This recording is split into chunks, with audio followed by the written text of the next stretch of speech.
Hello बच्चों, जय हिंद। बच्चों कैसे हैं आप सब ठीक ठाक है ना। बच्चों आज के इस क्लास में हम लोग देखने वाले हैं class 10 maths NCERT chapter 2। Chapter का नाम है आपका पॉलिनोमियल। और पॉलिनोमियल पे जो क्वेश्चन है प्रीवियस एक्सरसाइज के और जो कॉन्सेप्ट्स हैं प्रीवियस एक्सरसाइज के, उसको मैंने ऑलरेडी सॉल्व करवा दिया है और उसका हमारे चैनल पे प्लेलिस्ट बना हुआ है, आप वहां से उसको देख सकते हैं और सीख सकते हैं, है ना। बच्चों आज के इस क्लास में हम लोग डिस्कस करने वाले हैं एक्सरसाइज 2.3 के प्रश्न संख्या 2 को। प्रश्न संख्या 2 में आपको टोटल तीन प्रश्न मिलेंगे। प्रश्न 1, प्रश्न 2 और प्रश्न 3। ठीक है, क्वेश्चन 1, क्वेश्चन 2 और क्वेश्चन 3। चलिए प्रश्न संख्या 2 जो है 2.3 का 2, वो क्या कहता है आप स्क्रीन के ऊपर देख पा रहे होंगे। कहता है कि पहले बहुपद से दूसरे बहुपद को भाग करके जांच कीजिए कि क्या प्रथम बहुपद द्वितीय बहुपद का गुणनखंड है या नहीं है। तो बच्चों अगर प्रथम बहुपद द्वितीय बहुपद का गुणनखंड होगा तो प्रथम बहुपद से द्वितीय बहुपद जो है वो पूरी तरह से कट जाएगा, यानी कि शेषफल आपका पूरी तरह से 0 बच जाएगा। ठीक है, तो आइए इसी प्रक्रिया से हम लोग इसी मेथड से हम लोग जांच करेंगे और देखेंगे कि क्या गुणनखंड है, पहला बहुपद दूसरा बहुपद का गुणनखंड है या नहीं है। चलिए हम लोग शुरू करते हैं।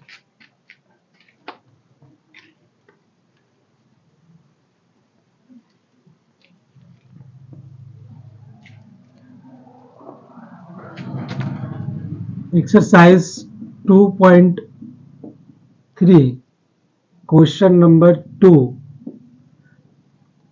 2 का 1। ये है पहला बहुपद टी स्क्वायर -3, टी स्क्वायर -3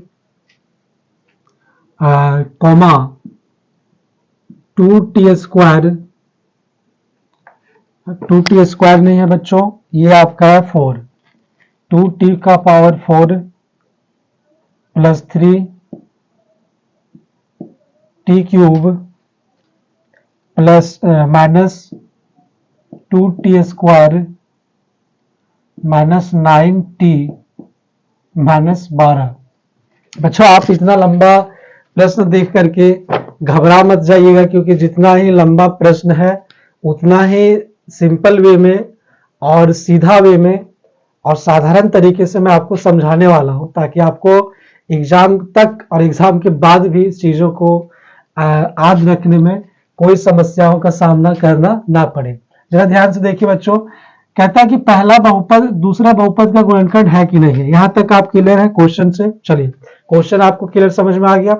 अब आगे हम लोग देखेंगे कि क्या पहला बहुपद दूसरा बहुपद के शून्यक है या नहीं। बच्चों मैं आपको पहले ही बता दिया हूं कि अगर पहला बहुपद दूसरा बहुपद का शून्यक होगा तो पहला बहुपद से जब हम दूसरे बहुपद को डिवाइड करेंगे तो हमारे पास शेषफल 0 बच जाएगा, यानी कि ये बहुपद जो है दूसरा बहुपद ये पूरी तरह से विभाजित हो जाएगी, कट जाएगी। चलिए हम लोग इस प्रक्रिया को करते हैं और देखते हैं कि शेषफल 0 बचता है या नहीं बचता है।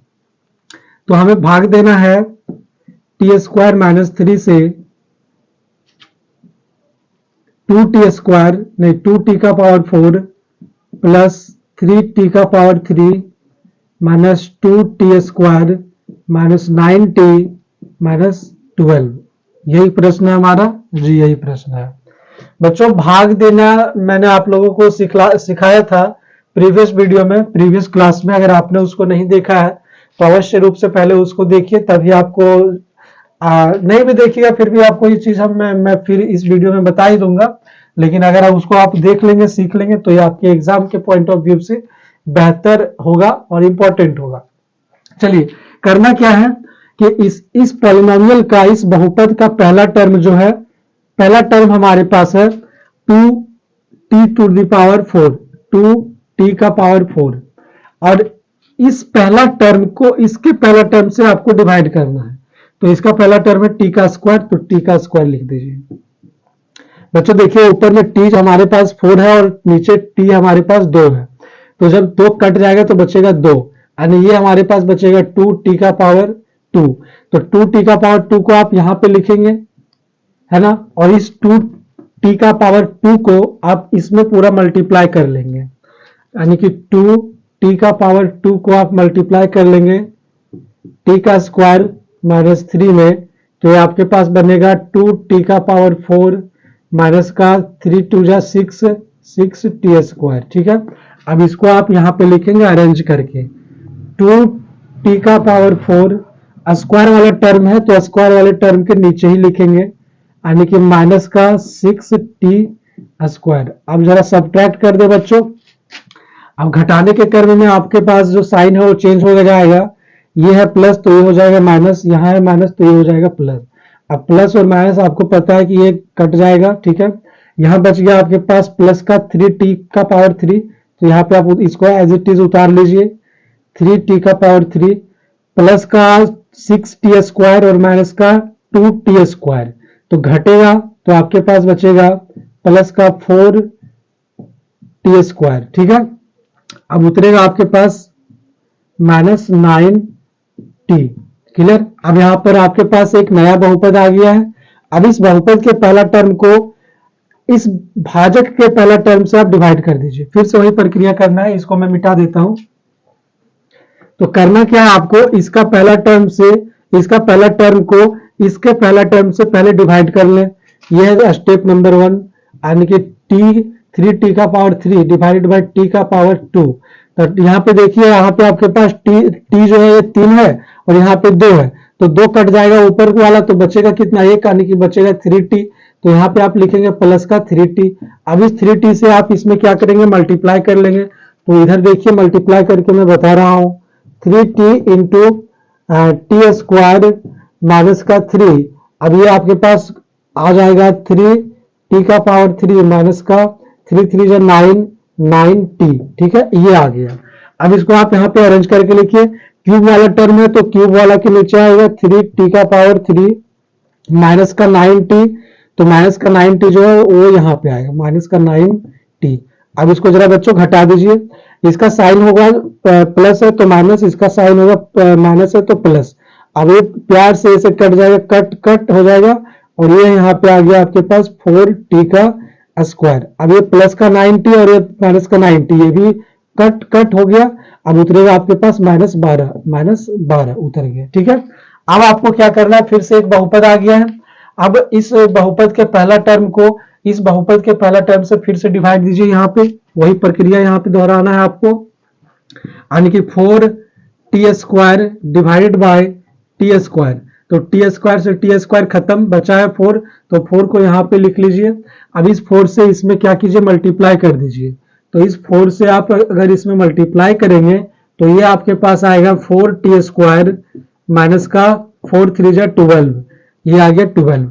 अब बच्चों आप यहाँ ध्यान से देखेंगे, 4t स्क्वायर इसको यहाँ मैं अरेंज करके लिख रहा हूँ माइनस का 12। अब इसको बच्चों घटाइएगा तो ये आपके पास आएगा, साइन चेंज होगा, प्लस का माइनस और माइनस का प्लस। ठीक है, प्लस का यहाँ माइनस और माइनस का प्लस, तो प्लस और माइनस क्या होगा, कट कट, और यहाँ पे प्लस का 12 और माइनस का 12, ये भी हो जाएगा, कट जाएगा। यानी बच्चेगा क्या हमारे पास 0, और हमारे पास शेषफल कितना आ गया, शेषफल आ गया हमारे पास 0। शेषफल इज इक्वल टू 0 आ गया है। इसका मतलब हम सीधा सीधा ये कह सकते हैं कि t स्क्वायर माइनस 3 जो है वो 2t का पावर 4 प्लस 3t का power 3 minus 2t square minus 9t minus 12 का एक गुणनखंड है। ठीक है बच्चों, यहाँ पे आप नीचे लिखेंगे, यहाँ पे दिख रहा है ना।